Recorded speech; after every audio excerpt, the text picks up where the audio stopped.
पटना पहुंचे केंद्रीय मंत्री गिरिराज सिंह ने अमित शाह के दौरे से पहले बिहार की सियासत को गरमा दिया। गिरिराज सिंह ने ज्ञानवापी से लेकर मदरसा तक पर जमकर अपना बयान दिया है। गिरिराज सिंह ने कहा कि अमित शाह के बिहार आने से बहुत लोगों के दिल की धड़कन तेज हो गई है। देश में विपक्षी एकता के सवाल पर गिरिराज सिंह ने कहा कि नीतीश कुमार जहाँ चाहे जाए, उनसे बीजेपी को कोई लेना देना नहीं है। वहीं उन्होंने एक बार फिर बिहार के मदरसों के सर्वे की मांग उठाई है। गिरिराज सिंह ने कहा कि अगर सरकार किसी एक वर्ग को सिर्फ वोट बैंक मांगती है तब इसकी कोई जरूरत नहीं है, लेकिन अगर सामाजिक और ज्ञान के दृष्टिकोण से बिहार में भी मदरसों के सर्वे कराने की जरूरत है। वहीं दूसरी ओर ज्ञानवापी मामले पर भी गिरिराज सिंह ने कहा कि देश के अंदर कुछ लोग माहौल खराब करना चाहते हैं। धर्म के आधार पर हमारे पूर्वजों ने देश का बंटवारा किया। अगर उस समय हमारे पूर्वज आर पार करके बंटवारा किया होता तो आज देश के अंदर देश विरोधी नारे नहीं लगते। उस समय की गलतियों के कारण आज हिंदू धर्म के रक्षा की बात की जा रही है। ज्ञानवापी भारत में सनातन धर्म का अधिकार है। तेरे अंगने में मेरा क्या काम है? जहाँ जाए उछल करके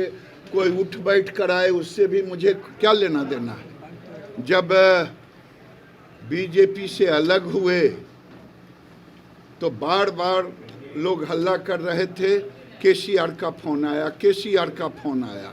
खोदा पहाड़ निकली चुड़िया। जब केसीआर आए तो एक बार भी नाम नहीं लिया कि ये हमारे गठबंधन के नेता होंगे, और बिहार को बदनाम भी करने का काम किया, बेइज्जत करने का काम किया, हमारे मुख्यमंत्री को उठ बैठ कराने का काम किया। पूरा देश घूम आए, कोई नेता नहीं कहा कि ये गठबंधन के नेता होंगे नीतीश बाबू।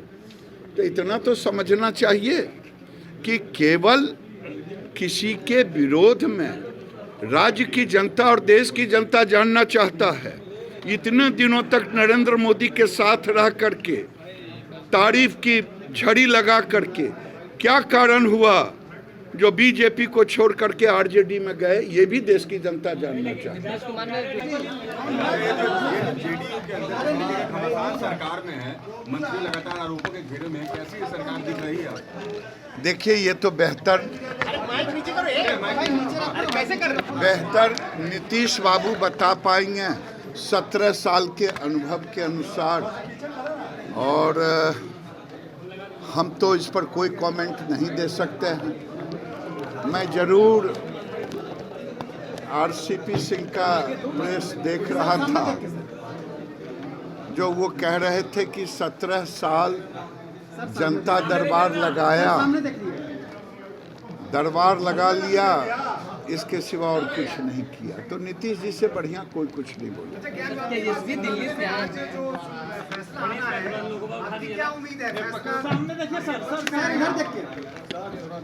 देखिए, देश के अंदर कुछ लोग माहौल को खराब करना चाहते हैं। ये कटु सत्य है कि देश की में जो बंटवारा हुआ वो हमारे पूर्वजों ने धर्म के आधार पर देश का बंटवारा हुआ। काश अगर उस समय हमारे पूर्वज आर पार करके बंटवारा किए होते तो आज भारत के अंदर न सर तन से जुदा का नारा लगता, न शोभा यात्रा पे गोलियां चलती, न पत्थर चलता। ये उन गलतियों के कारण अब हम अपने रक्षा की बात कर रहे हैं, और ज्ञानवापी भारत के सनातन धर्म का अधिकार है।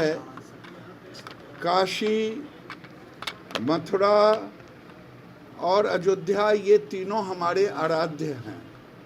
राम, कृष्ण और शिव के बगैर भारत की पहचान नहीं हो सकता, भारत का गौरव नहीं हो सकता। भारत, इसीलिए ये तीनों हमारे भारत के। देखिए, इस पर हम कोई टिप्पणी नहीं करेंगे और मुझे टिप्पणी करने का अधिकार भी नहीं है, लेकिन मैं इतना ज़रूर कहूँगा, उत्तर प्रदेश के मुख्यमंत्री जिस तरह से सबका साथ सबका विकास, सबका प्रयास कर रहे हैं। मदरसा जैसे स्टेप को उठा करके उन्होंने सबका विकास की चर्चा की है कि सबको अच्छे एजुकेशन मिले, और जोगी जी वहाँ कानून का राज स्थापित कर रहे हैं और सभी बच्चों को ज्ञान विज्ञान का एक तरह का शिक्षा मिले उसकी व्यवस्था कर रहे हैं।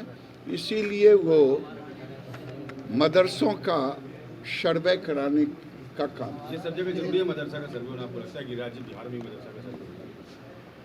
देखिए, अगर केवल वोट बैंक मानना हो किसी एक वर्ग को, तब तो कोई ज़रूरत नहीं है, तब तो हो रहा है मदरसा में। लेकिन सामाजिक और ज्ञान के दृष्टि से बिहार को भी मदरसे का सर्वे कराने की ज़रूरत है, क्योंकि बिहार बांग्लादेश के बॉर्डर पर है, बिहार नेपाल के बॉर्डर पर है, और ये देखना चाहिए आखिर इतने मदरसे खुले हैं, क्या वो सरकारी मान्यता के तहत है, वहाँ पढ़ाई क्या हो रही है, नहीं हो रही है। अब बिहार को भी इसकी ज़रूरत है मदरसों के सर्वे की। उसके बाद मुसलमानों के सारे हक खत्म हो जाएंगे, मुस्लिम पर्सनल लॉ जो है वो खत्म हो जाएगा। अब मैं पूछना चाहता हूं, आज़ादी के बाद अगर यहाँ का बहुसंख्यक ने कानून को माना, हिंदुओं में बाल विवाह होता था, हमने उसको ख़त्म किया। एक देश एक कानून की बात अगर कोई राज्य करता हो, कोई व्यक्ति करता हो, कोई देश करता हो, कॉमन सिविल कोड, तो इसमें दुख क्यों होनी चाहिए? क्या देश का कानून, एक देश एक कानून नहीं चलेगा? आप क्या कहना चाहते हैं? अब तो मैं ये कहता हूं कि देश में अल्पसंख्यक की परिभाषा पर पुनर्विचार होना चाहिए। मैं पहले भी कहा हूं, आज भी कह रहा हूं। उप मुख्यमंत्री पूरी तरह से बर्बाद कर दिया। हम उनके पार्टी के अध्यक्ष थे जो बर्बाद कर दिया। वो अपनी पार्टी चलाते थे, हम अपनी पार्टी चलाते थे। रूल चल रहा है अभी, जिस तरह से अपराध भरे हैं, मंत्रियों के बीच का खींचतान, क्या लगता है गिरिराज जी, 1 महीने की सरकार हो गई है? देखिए भाई, रोपे बबूल तो आम कहाँ से हुए।